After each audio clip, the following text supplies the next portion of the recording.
and my technical abilities are not going to be as great as they would otherwise, although I'm not sure how great they are in general. But we made it, and it's good to see you, Mike. How you been? Everything's good. Getting excited. Looking forward to European Open tomorrow. Wish I was in Germany. I'm getting a little thirsty over here watching all these photos of people sitting around there drinking beer. It's a But rough life, Mike. it is a rough life. So, but no, it should be a great event. I'm looking forward to digging into it with our guest today. Yeah, me as well. There's a lot of changes, a lot of things to go and talk about. It makes for exciting pool, and it's a major. We got 256 players, so I'm ready to jump on into it. Let's bring him in. He's always a fun guest and light on his toes. Karl Boyce, Karl, how are you, my man? I'm good, guys. How are you? Are you okay? Everything's good. Everything's good. So tell us about you're there for the European Open as a pundit, and what's the arena look like? What's the atmosphere like? How is this is Torsten's hometown, Fulda? Is it a big deal there? Yeah, I've only just arrived. Some of the players are still not here yet. They've literally opened up the venue for practice, so all the tables are full, and I've been down what's going on, trying to get a little bit of information.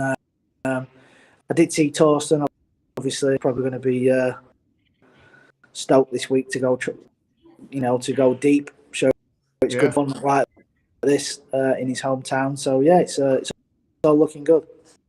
In the arena, what's the arena look like? The arena is very similar to the UK Open, that type of style. Is a little smaller, so the atmosphere is going to be a little bit better. It's like you can get where you want, and yes, so just think UK Open style, but obviously there's a lot of flying around, but it's cool. Obviously, you know how Matchroom do things. All good. I'm looking forward to it. Good. There's been a lot of talk this week, Karl, or the last couple of weeks leading up to the European Open, and one of the reasons why has been this infamous new break box that Matchroom's implementing. You're a player, Karl, or at least a former one. What are your thoughts on it? I've seen your YouTube video. Give us some insight. Yeah, I think obviously from a player's perspective, there was nothing worse than going to pool tournaments all over the world, and even Panazzo could break back in the day. Anyone break the balls, and I think what people don't realise is if a match is like and it's not your break, you're just literally ball watching. You know the wing ball's going to go in, and these guys, they're so good at setting up the other balls, the one ball and stuff. So it just becomes like, I think now, I was watching Jason break a little bit. He was telling me he thinks watching break 3 times. He didn't have it just at all. So, I think some players, maybe they will at some point consistently make cue balls just flying around the table. So for me, if I'm sat in the chair, I know I've got a lot more chances with this break of getting a visit as opposed to. I think that's the bottom line. Yeah. What do you think is going to be the break of choice? Is it going to be smash them center on? Is it going to be using any spin on the cue ball? What's your guess? I think they're going to try and like a hard cut break. It'd be interesting. I can't wait to sort of watch what he's kind of the master of the break. He's the one who seems to always have the break figured out, more effort in. But I think that will be the break, trying to pop the one and just stay at the table. So I think what you will see this week is the cue ball going in the pocket previous event. Really? Yeah. Having that control when you're hitting it with that type of speed and you're coming across the one ball makes it real tough to go and control. The one thing that I love about it is that you're going to have a lot more pool being played, where it's not going to be these cupcake runouts when the one ball's coming around 3 rails and dressing up for the bottom left. What do you think that we're going to get a winner, let's say, outside of your top 10 player like we've seen recently? I don't think so. I think it's going to be faces who are winning these big tournaments. I don't think it's going to be an underdog. I think you said it right. Pool to be played. I think you're going to get a lot more tricky shots from the get-go, push-outs. I think in any rules, really, I think it's always going to be one of the top players who gets the G's. When you look at the top players, if you look at the top 16 or even 20, this switch into break, are there certain players you look at and say it's going to make him more dangerous? And are there other players you look at and say this guy's probably going to struggle more with having to make more decisions after the break? I just think if you take, let's say, the top 16 players in the world in any format, they're always going to be there and they're always going to be dangerous players in the world. And I think that is the case this week. I think it's just going to come down to just a few little things where at the right time it's going to be the right, or you're going to see a lot more trickier pots. Positional play is going to be a big thing as well and a little funny. But I am intrigued to see how SVB breaks the ball. A lot of the other professionals will be watching him and seeing what he does. But I think the big thing, 156 players, there's probably a fair little bit of depth. You got 256 players. There's a lot of pool players who, they want to play in the event, try their luck. And I think with the older break, table, aren't they? Because even they're making the wing ball as well. Sure. And obviously, they can't. But I think now, certain players, they're going to really struggle with this break. Yeah. So what's the over under on high run this week? 5-pack? Can anybody do a 5-pack with this break? Tough. That's tricky. I think obviously there's a lot of matches, so maybe, but I think you would probably go under. But listen, you never know. There's a lot of matches, isn't there? Someone will make a 9, and so it's just about the whole percentage. The thing is, just from sitting in I would just feel a lot happier. Anyone in the world breaking the balls with this break. Yeah. Mike brought up an interesting point whenever we were going live about no shot clock in the first couple rounds or first round. Do you think that mixed in with this new break that we're going to be in for some long days to start off the event? You get them players who are not the best players in the world, and the breaks that is going to happen. But obviously tables will be a shot clock sent over if need be. But the last event I faced as well, even though the break was easy, but it went pretty smooth, to be honest. I was amazed how smooth it went. We will see. Yeah, I mean, I think with more dry breaks or breaks that don't leave you a really easy shot on the one, there's going to be a lot of people standing at the table a little longer than they used to, especially in those first couple of rounds when you have players who aren't at that caliber of player. So I'm just curious, and I wonder if is that why they cut the losers bracket races to 8? Was because 100%. Of time consideration? Yeah, 100%. Because yourself, there's going to be dry breaks, people a little longer than they should, even though maybe they're not meaning to do it. Sometimes you just use right, so you're not sure what shot to play. So I think just trimming it up in the losers. Mine is this is the first 4 days is all about just trying to grind it and get through it. And the tournament starts in the last 16 at the end of the day. That's when Sky Sports come. You get to play in that single elimination format. So the loser set race to 8, race to 9, I don't think it matters. So you may as well trim it. Yeah. Okay. What's been the feedback like as far as players with this new calendar and the addition of this event? This is essentially going to be a major with this amount of money being for first place. Is there a buzz out there in Germany right now? Yeah, definitely. But I think in general, I mean, obviously involved in the game of 9 ball. It's a good thing. Obviously, there's more tournaments. I like hold back. I remember going to Qatar for the World 9 ball Championships. I think every time I went, it seemed to get worse, not better. Yeah, Obviously, I'm convinced it did. But obviously, with matchroom coming in, obviously with all of a sudden we just seem to have a lower of matchroom pool tournaments. So yeah. I'm breaking news, but even next year, knowing what they're like, there'll be another tournament announced, and maybe because they don't hold back, they go full steam ahead. That's for sure. Well, spill the beans, Karl. This is what we're Yeah, here yeah. for. Emily, Let's talk some insight, right? This is why we got you here. Emily's nothing. People think I'm inside info, but I don't know nothing. Mr. Company Man. yeah, right.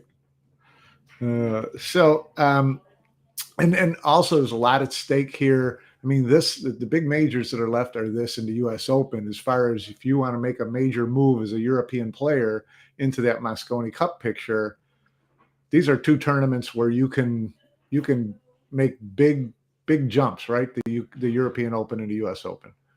Yeah, definitely. I think at the start of the year, obviously the Mosconi's been and gone. So I think sort of like around the back end of summer, everyone starts talking about the Mosconi. You almost feel like, well, if I've had a bit of a nightmare start to the season, if I can do well now, you can sort of just play your way in a little bit.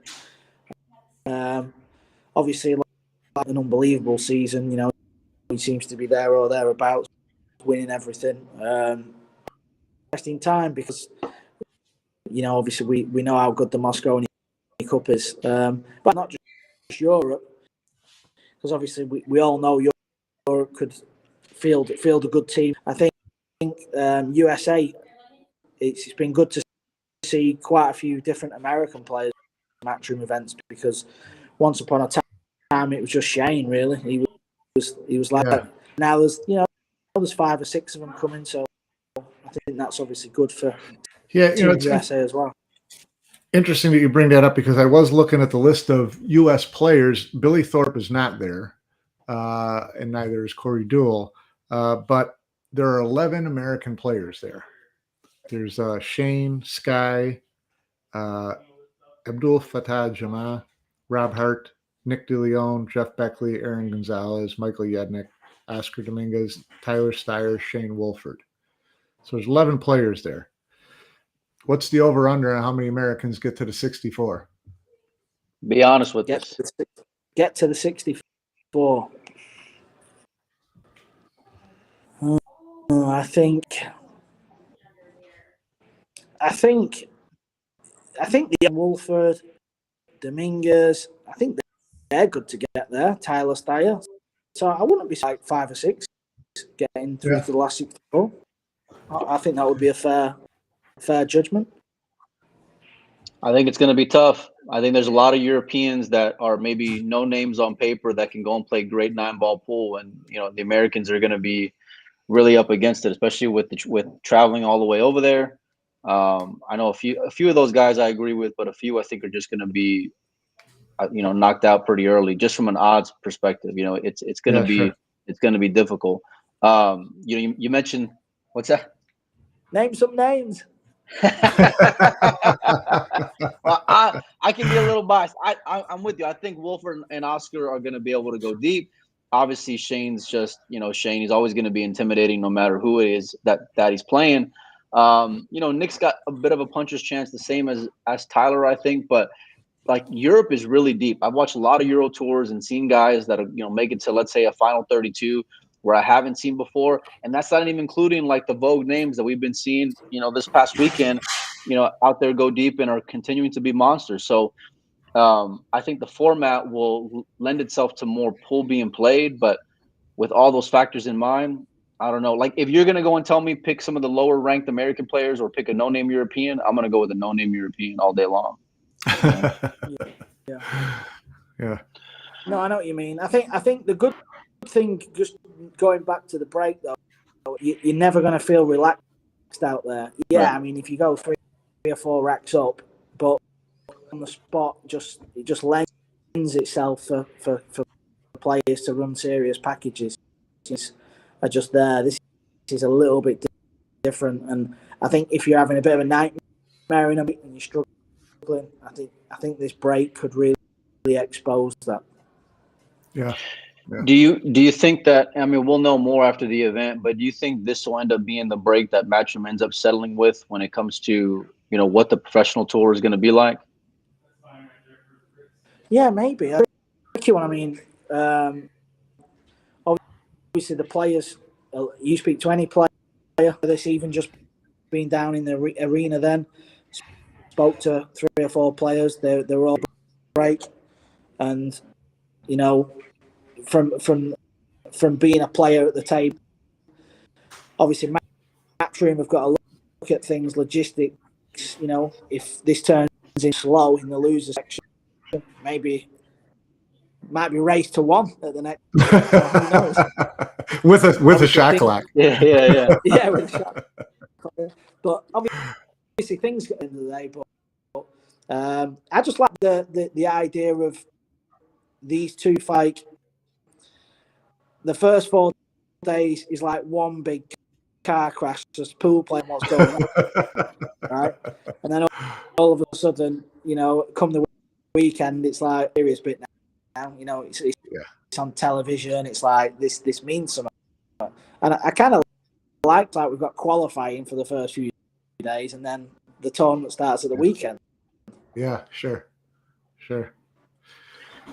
I've been taking a look at the bracket. The draw's been out for quite some time now. What are your thoughts on an early draw when you kind of can forecast a little bit, as opposed to, more traditional tournaments where you see them kind of the day of or the afternoon of or right before you start play? The sooner it's out there, the sooner people are talking. And I mean, I've never been too bothered about the draw. Maybe that comes from like different eyes, the fans. I mean, I've been to tournaments where I didn't have a clue who I was playing. I've walked to the table and didn't have a clue. You know what I mean? I think if you're playing that many tournaments, I can't imagine Shane Lowry he plays, put it that way. Yeah. Well, I will say I did look at the draw, and I'm pretty sure that you're number 1 fan. Well, there you go. I looked at the draw, and I'm pretty sure that Josh and Pia know that they might face each other in the 3rd round. Oh wow! I mean, they're both favored in their first 2 matches if you go by just the rankings that they listed by for the draw. So Pia against Josh to see who gets to the final 64 through the winners bracket would be interesting. Well, they nearly championships. She lost, and if she'd have won, she'd have played Joshua. Right. Oh yeah. Right. Yeah, it's got to come, right? That'd be table one of these days. Right? Yeah, it would be. It would be appointment viewing. As far as women, I think it's funny if she beats him. Yeah, it would be. Not for him though. That would be separate rooms that night. I did see that Veronica Ivanskaya is also in the tournament. I think those are the only 2 women that I noticed in the tournament. Do you fancy either one of them getting to the final 64? 1 ball on the spot. We've seen Pia. She got to the last 64 at the World 9-Ball Championship. It's going to be tricky. They're going to need that good little section, if you like. But I don't know. I suppose how good are they break made in the side pocket? So if they're making it, maybe, but you just can't control the cue ball. Jason hit 3 or 4 breaks. The cue ball was flying everywhere. He scratched. I watched Vince. The cue ball was flying everywhere. So I think it's going to be good. I really this break before at one of the old US Opens. It was actually the one I got to the final of. So me, put it that way. No, but we've seen the break before. And pool's pool. You need a bit of luck. You never know where the balls are going to break. There's no right or wrong off the break, but you just don't want it to be easy. If someone breaks the balls and the 9 goes in, I mean, what are you going to do? You know, it just is what it is, but it should be easy, right? Yeah. Yeah. I think it's more just controlling after the break where it can be a little tough to watch when it comes to top pros, right? Because you expect them to figure out a way to have a higher percentage to make in a ball, because you get 256 pool players in one room all trying to figure out the same thing. They're going to get there eventually. But I think it'll lend itself to who's the overall better player, who's the better kicker, who's the better safety play, who's the better, those little touchy shots with all that slide that they're going to have on the table with the new cloth. Experience will be huge as they're still experimenting with everything going on post break layout. Yeah, I believe that's correct, because even though players comes and makes the one ball in the side 45 times out of 50, cue ball. Yeah. Where's it going to be? The cue ball's still going to fly around. That is definitely the plus for this break. So, listen, we've been around pool a long time, so I think it's going to pan out with the break. No one's going to get comfortable out there, but see, that's what I like. I don't want anybody getting comfortable. I don't want anything to be just automatic. It'll lend itself to a lot more upsets too. I feel like. Yeah, exactly. Even with, I know we're saying some people was going down the middle. Some people was hard cut breaking and setting the one up. Just too boring, a bit predictable. This is going to be a bit more, ball probably flying around, getting kissed.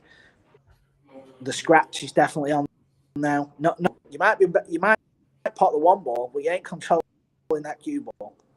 Yeah. It should be a lot of fun. When does the event start, Karl, and how can fans go and watch it? When does the Sky Sports start also? 9 a.m. Obviously German summertime. YouTube, Matchroom. Right, yeah. Yeah, there you go. Pretty professional. He's learning on the job, man. Yeah, Facebook, YouTube, obviously the first 4 days, and then Sky Sports final 2 days. Stay tuned to all Matchroom Pool social channels. You'll like and subscribe to my channel. There you go. There you go. Good shameless plug. There's nothing wrong with that.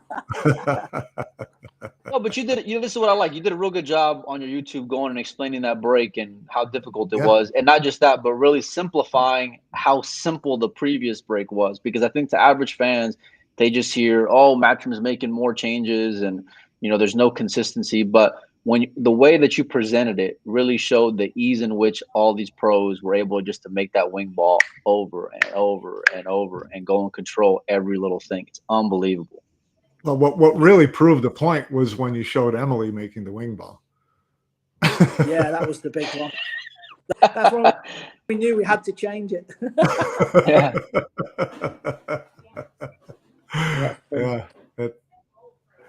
So, who do you like? For Villa, I think he's having an unbelievable year. He's obviously feeling so. He's still such a young man. It's very rare you see him miss a ball. But I think he's not going to like it as much to the one on the spot. So that is going to change a little bit, because he's not going to get it all his own way. But I still think he's just obviously just so good, and he's having a great year. Yeah. What about you guys? If you had to give me, like, let's say Shane, Filler, I give you Shane, Filler, Jason. Who am I missing? Who are the top 4 or 5 players? Reese. Yes. Albin. Yes. FSR. Albin. If I were to give you the top 5 versus the field, who would you go with? Top 5. I'm going top 5 too. I don't think so. I'm going field. I'm going all the way, because there's so many variables now when you throw in this break. I really believe it. See, I think that some of the variables make the better players even tougher to beat. because Yeah, and I you know think it's not like Josh can't work his way around the rack. It's not like Okay. Shane can't Well, punish but hold you. on a second. If Shane's down 5-0, Shane can check out. Shane can be there with his arms crossed and just, he's on his way back to a boat in South Dakota before you know it. You know, Josh is playing a lot better from behind, but there's a lot of these guys where when they get stuck in a hole, and here's the thing, it's not just they get stuck in a hole, but if they can't figure out a way to get out of it because they can't make that break or they'll control those balls with any consistency, they're going to get discouraged. when it comes down to it, when it's all about on that TV, the way Matchroom build things up, the constant social media barrage, the press. I still think it's always going to be the top player that comes out. Yeah, and as far as Shane goes, checking out, he knows he's always going to be in a match. He's not going to sit there and watch someone that he's not expecting to run 5 racks. So I think it's going to be, I think you'd really have to be down on yourself to check out in the middle of one of these matches because the break is always going to give you a chance to fight back. At least that's the way it's sounding, when Karl talks about what the break, what we can expect to see with people with the break. So yeah, I think, I think I would definitely still take the top 5 against the field.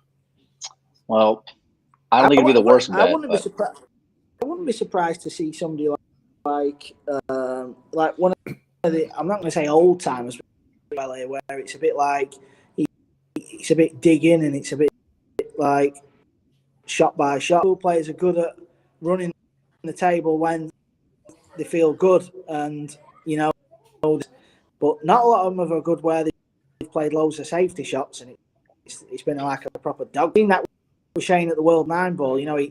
He took a lot of racks out where it was dead close and you could see he was like everything. I'm still going to pick the top 5. I'm going top 5. Yeah.